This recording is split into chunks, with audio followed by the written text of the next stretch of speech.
안녕하세요. 대단히 반갑습니다. 스피를 읽어주는 남자 자한형 이종수입니다. 이번 시간은 498번째 시간으로 흥선대원군이라는 글을 읽어드리도록 하겠습니다.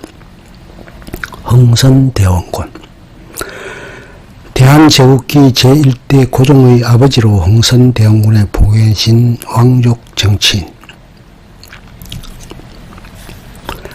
자는 시백, 호는 석파, 서울 출신 영조의 현손 남영군 이구의 넷째 아들이며 조선 26대 왕 고종의 아버지이다.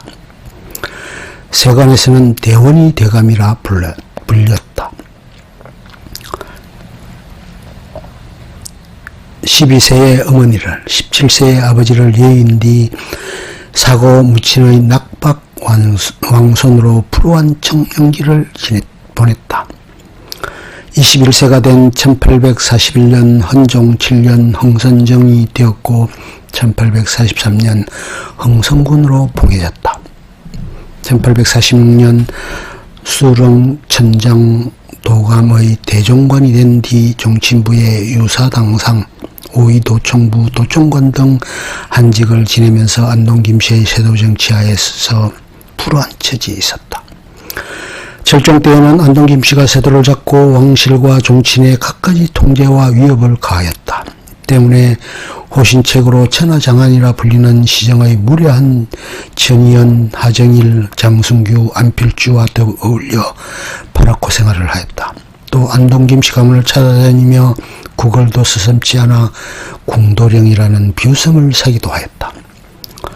시정기인과 어울려 지낸 이러한 생활을 통해서 서민생활을 지향했기 때문에 국민의 여망이 무엇인가를 깨달을 수 있었다. 그런 가운데서도 난세에 뛰어난 정략가로 장차 국정을 요리할 식견을 소지하고 있어 왕국 내 최고 어른으로 ik종비했던 조대비와 연주를 맺고 있었다. 안동 김씨 가문의 원한을 품고 있던 조대비의 친족화 성군 조성하와 친교를 맺었다. 그리고 조대비와의 인척관계임을 내세워 조대비에게 접근해 장차 후계자 없이 생활 철종의 왕위 계승자로 둘째 아들 이명복을 지명하기로 묵계를 맺었다. 1863년 12월 초 철종이 사망하자 원로 대신 정은용은 이하영의 아들 이명복을 익성군으로 봉해 익종대왕의 대통을 계승하고자 하자고 의뢰했다. 조대비는 12세인 고종을 왕위에 오르게 하고 자신이 수렴청정을 하였다. 조대비는 1866년 철년 수렴청정을 거둠을 선언하고 고종이 친정을 수행하였다. 흥선군은 고종이 즉위하면서 흥선대원군으로 봉해졌으며 임금의 아버지로서 국정의 정권을 지게 되었다.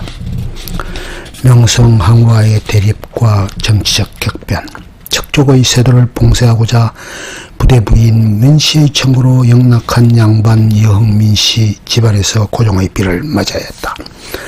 그러나 완화군의 문제로 명성왕후와의 사이가 갈라져 일생을 두고 화합될 수 없는 정치적 대결을 벌이게 되었다. 명성황후는 장성해 대원군의 영향력에서 벗어나길 바라던 고종을 움직여 대원군 축출 공작을 추진하였다. 마침내 제현의 대원군 탄핵 상소를 계기로 대원군을 정계에서 추박하는 데 성공하였다.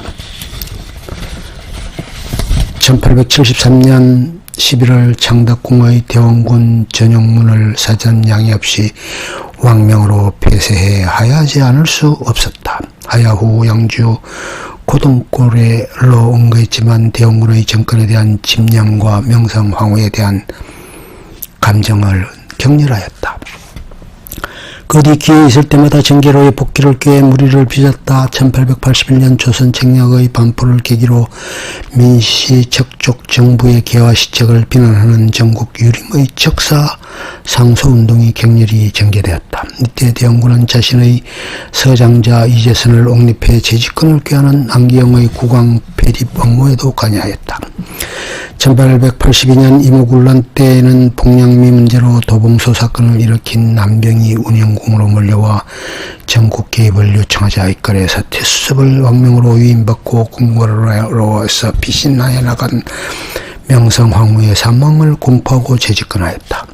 그러나 청국군의 개입으로 사태는 역전되었다. 대원군은 청국으로 연행되어 바오딩에서 3년간 유폐되어 있어야 하였다. 1885년 8월 조선 통상사무정권위원으로 부임하는 위안스카이와 같이 귀국한 뒤에도 정권에 대한 집념을 버리지 않았다.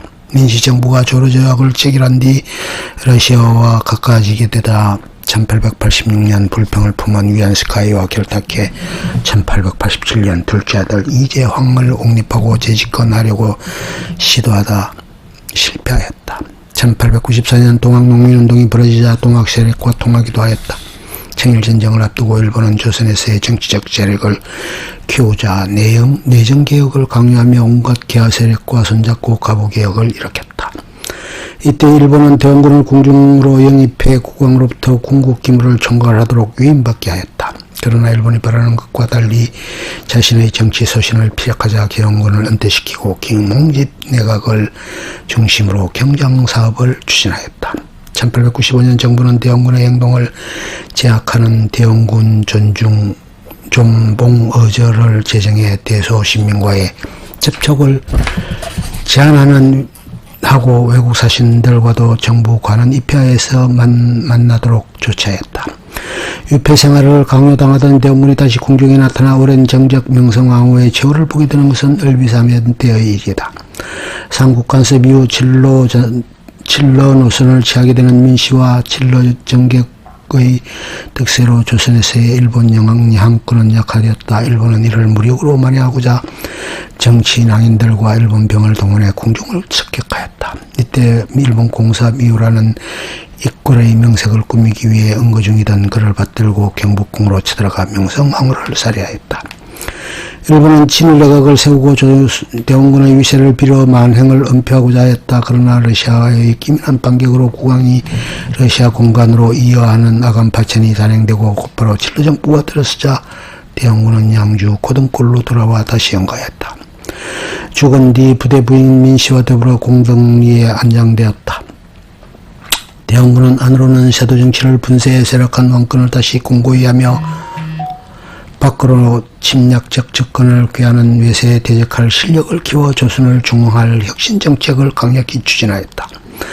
당색과 문부를 초월해 인재를 등용하였다. 당쟁을 뒷받침하고 양반 토들의 발호를 두둔하는 기관으로 화한 서원을 대폭 정리하였다. 탄관오리의 처벌, 무토궁 방세의 폐지, 양반 토의 면세전 철저한 조사와 징세, 무명잡세의 폐지, 진상제도 폐지, 은광산의 개발 허용 등 경제재정개혁을 단행하였다.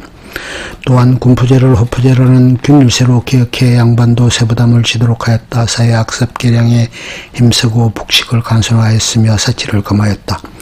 대전의 통육전 조례, 양전, 평고 등 법전을 편찬해 법질서를 확립하는 데에도 공헌하였다. 의정부를 부활하고 비변사를 폐하고 상군부를 두어 정무와 군부를 분리하였다.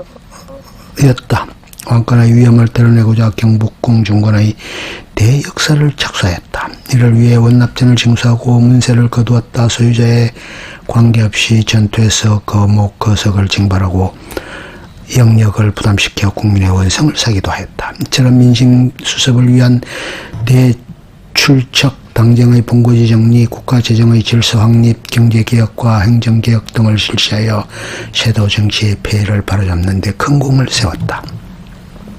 천주교 박해.